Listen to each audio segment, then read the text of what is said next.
सीतापूर नावाचं एक गाव होतं, जिथे सरस्वती नावाची एक म्हातारी बाई आपल्या नातू बरोबर राहायची, ज्याचं नाव होतं बन्सी. फक्त 5 वर्षाचा होता. बन्सीच्या आई वडिलांचा एका हादस्यामध्ये देहांत झाला होता. तेव्हापासून सरस्वती अम्माने बन्सीची जिम्मेदारी उचलली आणि गरिबीमध्ये दिवस काढत होती. आजी, आज गावाच्या बाहेर मेला लागलेला आहे. सगळे गावाची मुलं त्या मेल्यामध्ये जात आहेत. मला पण त्यांच्या बरोबर जायला दे ना. तू एवढ्या मोठ्या मेल्यामध्ये कुठे हरवलास तर तुझी काळजी कोण घेणार तिथं? नाही, मी तुला नाही जायला देणार.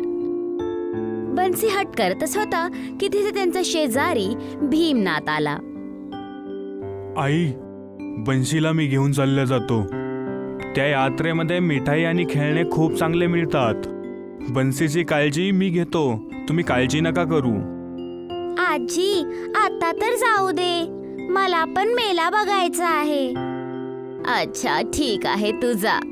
हे घे 5 रुपये. सरस्वतीने आपल्याकडे उरलेल्या 20 रुपये मधले 5 रुपये बन्सीला दिले आणि 15 रुपये स्वतःसाठी ठेवले, कारण जेव्हा दूधवाला नाहीतर भाजीवाला घरी येईल तर खाली हात न जाऊ. बस देवा, माझ्या बन्सीची काळजी ठेव. सणाच्या दिवशी पण मी बन्सीला काहीच नाही देऊ शकले. बन्सी भीमनाथ बरोबर मेला बघण्यासाठी गेला. गावाची सगळी मुलं त्या मेल्यासाठी खूप आनंदात होते. कोण तर खेळणी घ्यायचा विचार करत होतं, तर कोणी मिठाई खायची. बन्सी फक्त त्यांना आपल्या शांत नजरेनं बघत होता. माझ्याकडे पण 10 रुपये आहेत, त्याच्यातून मी चांगली खेळणी विकत घेणार. माझ्याकडे पण पैसे आहेत, मी पण एक चांगली खेळणी विकत घेणार आणि चांगल्या चांगल्या गोष्टी खाणार पण. सगळी मुलं भीमनाथ बरोबर मेल्यामध्ये पोचतात. बन्सी तिकडच्या चकाचौंधला बघून खूप खुश होऊन जातो. तेव्हा भीमनाथ बन्सीला बोलतो, जा बन्सी बाळा, जाऊन काही खेळणी किंवा मिठाई विकत घेऊन खा. काका, इथे लोखंडाची दुकान कुठे आहे? मला तिथून काहीतरी विकत घ्यायचं आहे. लोखंडाच्या दुकानात तुझं काय काम? ते बघ, तिथं समोर आहे. बन्सीने ना इकडं बघितलं ना तिकडं पळत पळत त्या लोखंडाच्या दुकानामध्ये पोहोचला. हा चिमटा किती रुपयाचा आहे? 8 रुपयाचा. काय तुम्ही मला हा चिमटा 5 रुपयामध्ये देऊ शकता? एवढं बोलून बन्सीने विचार केला की दुकानवाला त्याला ओरडायला लागेल, पण असं नाही झालं. त्या दुकानदाराने चिमटा बन्सीला 5 रुपयामध्ये विकून टाकला. बन्सी त्या चिमट्याला घेऊन भीमनाथच्या जवळ गेला. अरे बन्सी, तू ही कळशी का घेतलीस? माझ्या आजीचे हात चपात्या बनवताना जळून जातात, म्हणून मी हा चिमटा विकत घेतला. आता त्यांचे हात चपाती बनवताना नाही जळणार. बन्सी आणि भीमनाथ बोलतच होते की तिथे बाकीची मुलं पण आली आणि ते सगळेजण बन्सीकडे चिमटा बघून हसायला लागले.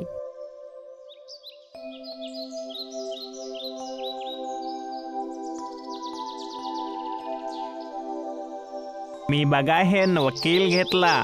माझा वकील दररोज नवीन नवीन केस लढणार. बन्सीकडे चिमटा आहे, बन्सी त्या चिमट्यापासून काहीच नाही करू शकणार. माझ्या या चिमट्याच्या भीतीने तुमचा सिपाही आणि तुमचा वकील दोघे जण गपचूप पळून जातील. तुमच्या दोघांचे खेळणे मातीचे आहेत, जमिनीवर पडतानाच तुटून जातील. पण माझा हा चिमटा लोखंडाचा आहे, हा वर्षांवर्ष नवीनच राहील. तुझा चिमटा रोज आगीमुळे रडणार. खरी जंगबाजी रोज आगीपासून खेळून करतात. माझा चिमटा त्यामधलाच एक आहे. या पूर्ण भांडणामध्ये बन्सीचा चिमटाच जिंकत होता. भीमनाथ बन्सीची समजदारी बघून हसत होता. बन्सी आपल्या आजीकडे जाऊन तो चिमटा देतो. हे काय बन्सी, तू हा चिमटा का विकत घेतला? तू त्या जत्रेमध्ये एवढ्या सगळ्या गोष्टी खाऊ शकला असतास, खेळणे घेऊ शकला असतास. आजी, तुझा हात जळून जात होता ना, म्हणून मी हा चिमटा घेतला. बन्सीचं बोलणं ऐकून आजीच्या डोळ्यामध्ये अश्रू आले. जर काय माझ्याकडे थोडे पैसे असले असते तर मी बन्सीला सगळं काही सुख दिलं असतं. त्याला चांगले कपडे, चांगली खेळणी दिली असती. असंच खूप दिवस गेले होते. सरस्वती जसं तसं आपलं घर चालवत होती. एक रात्री अचानक तुफान आला. वीज पण खूप जोरदार कडकत होती. अचानक बन्सीची नजर घराच्या बाहेर पडली, जिथे त्याने बघितलं की नाटी परी तिथे त्याला बोलवत होती. बन्सी, इकडे ये माझ्याकडे ये. तुझ्यासाठी मी एक खेळणं घेतलं आहे. नाटी परीची आवाज ऐकून बन्सी त्या परीकडे जातो. बाहेर नाटी परी एका ठेल्याकडे उभे होती आणि बन्सीला बोलायला लागली. ह्या ठेल्यावर तू आपल्या आजीला बोल की कोफ्ता बनवून विकू.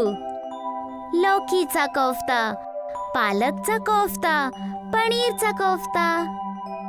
पण तुम्ही कोण आहात आणि तुम्ही आमची मदत का करत आहात? तेव्हा जाऊन त्या बोनी परीने बन्सीला सगळं काही सांगितलं. तुझ्या बाबांनी माझी खूप वर्ष पहिला मदत केली होती. तुझे बाबा कोफ्ता खूप छान बनवत होते आणि गरिबांना वाटत पण होते. त्यामध्ये तुझी आई आणि आजी पण सामील होती. त्यांच्या चांगल्या आणि नेक काम करण्यामुळेच मी तुमची मदत करण्यासाठी आली आहे. एवढं बोलून ती बोनी परी तिथून निघून गेली आणि बन्सीला शोधत शोधत तिथे त्याची आजी आली. बन्सी बाळा, तू इथे बाहेर काय करत आहेस आणि हा ठेला कुणाचा आहे? हा इथं कुठून आला? हे आम्हाला एका छोट्याशा परीने दिला आहे. तेव्हा जाऊन बन्सीने आपल्या आजीला सगळं काही सांगितलं. बन्सी, ये माझ्याकडे ये. तुझ्यासाठी मी एक खेळणं ठेवलेलं आहे. ह्या ठेल्यावर तू आपल्या आजीला बोलायचं की कोफ्ते बनवून विकू. लौकीचा कोफ्ता, पालकचा कोफ्ता, पनीरचा कोफ्ता. आता मला सगळं काही समजलं. जेव्हा मी तुझ्या आई बाबांबरोबर कोफ्ता विकायची ना, तेव्हा एक बारकी भिकारी तिथे येऊन रोज कोफ्ता खायची. बहुतेक तीच परी होती. आतापासून आपण दररोज कोफ्ता विकूया, फक्त 10 रुपये. मग काय होतं, दुसऱ्याच दिवसापासून सरस्वती आणि बन्सीने मिळून त्या गावामध्ये कोफ्ते विकायचं सुरू केलं. लौकी कोफ्ता, पनीर कोफ्ता, पालक कोफ्ता, मंचुरियन कोफ्ता, भेंडी कोफ्ता, मेथी कोफ्ता. या फक्त 10 रुपये. गावाची खूप सगळी लोक तिथे येऊन कोफ्ते खायला लागले होते. याचा सुगंध तर खूपच चांगला येत आहे. जरा मी पण खाऊन बघू. मला 1 प्लेट लौकीचे कोफ्ते द्या. हे घ्या. जसंच त्या माणसाने कोफ्ते खाल्ले, तो एकदम आनंदात आला. वा, हे कोफ्ते तर खूपच चांगले आहेत. आता मी माझ्या मित्रांना पण इथं पाठवणार आणि सगळ्यांना सांगणार. हळूहळू सरस्वतीचे 10 रुपयाचे कोफ्ते सगळीकडे चर्चित झाले. सगळेजण सरस्वतीच्या ठेल्याच्या समोर एकत्रित होऊन गर्दी लावायचे आणि आपापल्या पारीचा वाट बघायचे. त्यांच्या घराची स्थिती पण आता चांगली झाली होती. बन्सी पण आता एका चांगल्या स्कूलमध्ये जायला लागला होता. अरे, शेवटी त्या आजीनं काय जादू केलं आहे? हे कसं काय शक्य आहे? मागील 3 महिन्यापासून घरात 10 रुपयाचा चिमटा नव्हता आणि आत्ता बघा कशी ती जमिनीवर जमीन विकत घेत आहे. काही ना काहीतरी राज जरूर आहे या गोष्टीचं. बरोबर बोलतात भीमनाथ भैया, काही ना काही राज तर जरूर आहे. आज रात्री जेव्हा सगळे झोपतील तेव्हा आपण तिथं जाऊन माहिती करून घेण्याचा प्रयत्न करूयात आणि त्या गाड्याला दरीमध्ये टाकून देऊयात. याची काळजी नका करू भैया, मी बघून घेतो. त्या गाड्याचं तर आता काही खरं नाही. जसंच रात्र झाली, भीमनाथचा चोर तिथे जाऊन ठेल्याजवळ जाऊन उभा राहिला. ठेल्याजवळ जाऊन उभं राहिलाच होता की तिथे नाटी परी आली आणि बोलायला लागली. मला माहित होतं की कोण ना कोण तर ह्या गावाचा होईलच, जो हे सगळं नक्की करेल. जो या हसत्या खेळणाऱ्या परिवाराला नजर लावेल. बुटकी, तू माझं काय करणार? चालली जा इथून आणि मला माझं काम करू दे. तू माझं बोलणं असं नाही ऐकणार. थांब, मी तुला आत्ता सांगते. त्या नाट्या परीने आपल्या शक्त्यांनी त्या चोराला पंख लावले. जसंच त्या चोराला पंख लागले, तो उडून तिथून दूर गेला.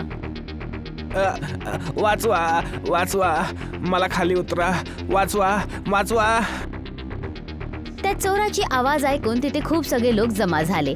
सरस्वती आणि बन्सी पण तिथे आले. हे सगळं काय होत आहे आणि कोण आहेस तू? या बुटकीला सांगा मला खाली उतरायला. आता मी चोरी कधी नाही करणार. मला हे सगळं भीमनाथनं सांगितलं होतं करायला. मी कधी सांगितलं होतं? हे खोटं बोलत आहे. मी असं कशामुळे सांगेल त्याला? आजपासून जर काय कोणी पण सरस्वती अम्मा आणि बन्सीला परेशान करेल तर त्याचं पण हेच अंजाम होईल. ह्या दोघांना पोलिसच्या हवाल्या करूया. गाववाल्यांनी भीमनाथ आणि त्या चोराला पोलिसच्या हवाल्यात टाकलं